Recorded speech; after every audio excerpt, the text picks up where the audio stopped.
বেরিয়ে যায়। ঠিকই বলছি বোন, আমি তো সাজিয়েই নি। চুপ কর, আমার মুখের উপর কথা। এবার যেতে তোর লেগে আমার মেয়ের বিয়ে ভেঙে যায় না, অগুন তো মুখ পুরি দেবো।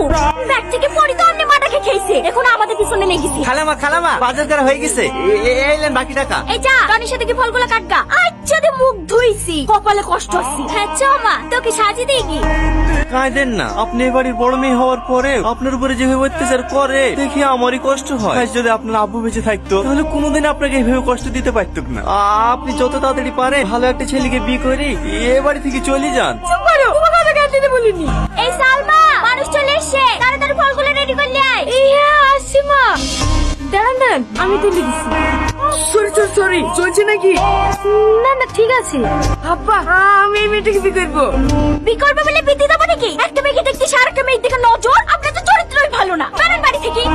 দিল্লি তো আমার মেয়ের বিয়েটা হয়নি। বিশ্বাস করেন মা, আমার কোনো দোষ নাই, আমি শুধু চাবিটা তুলতে গেছিলাম। চাবি তুলতে গেছিলি? নো।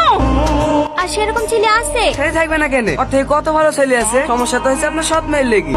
পাড়াতে অনেক লোক বিয়ে ভেঙে দিছে, বলছে বড় মেয়েকে রেখে ছোট মেয়ের বিয়ে দিছে। তাকে না আপনাকে বড় মেয়েটার বিয়ে দেন। ওর বিয়ে দেবো কি করে? ও বিয়ে হয়ে শ্বশুর বাড়ি চলে গেলে বাড়ি কাজগুলো কে করবে? আরে বুঝতে পারলেন না ভাবি, ভাইরে বিয়ে দেওয়ার কথা বলছি নাকি? আপনাদের বাড়ি কাজের ছেলেটার সাথে বিড়া দিতেন না? এই গ্রামে থাকবে, আপনার বাড়িতে কাজ করবে, দুবেলা দুজনকে খেতে দেবে, তাহলে হয়ে যাবে। কথাটা তো তুমি খারাপ বলনি। এই টনি, ছাদের উপর থেকে নেমে আয়। আসছি খালামা। আজকে ওদের বিয়ে দিয়ে দেবো।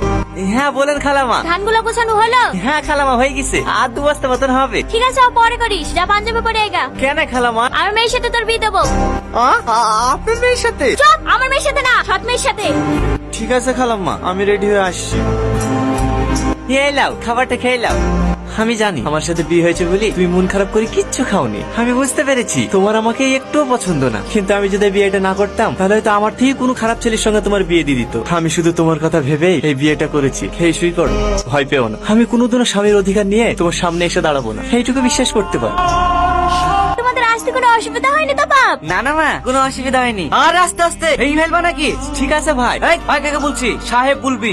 ঠিক আছে সাহেব। হ্যাঁ, বিয়ের পরে প্রথম শ্বশুর বাড়ি আসলা, আর যত কাজ থাক 1 সপ্তাহ নিচে কিন্তু বাড়ি যেতে দেবো না বাপ। না মা, কতদিন থাকতে পারবো না, সামনে মঙ্গলবারে চলে যেতে হবে। একটা নতুন রাস্তায় টেন্ডার আছে, আমি না গেলে আবার পাস হবে না। তুমি জানো মা, তোমার জামাই সব থেকে বড় কন্ট্রাক্টর। তোমার জামাইয়ের ওখানে বিশাল সম্মান, কেউ স্যার ছাড়া কথাই বলে না। আর আমাদের অশিক্ষিত গুলো আছে, কাকে কি বলি সম্মান দেয় সেটাই জানেন।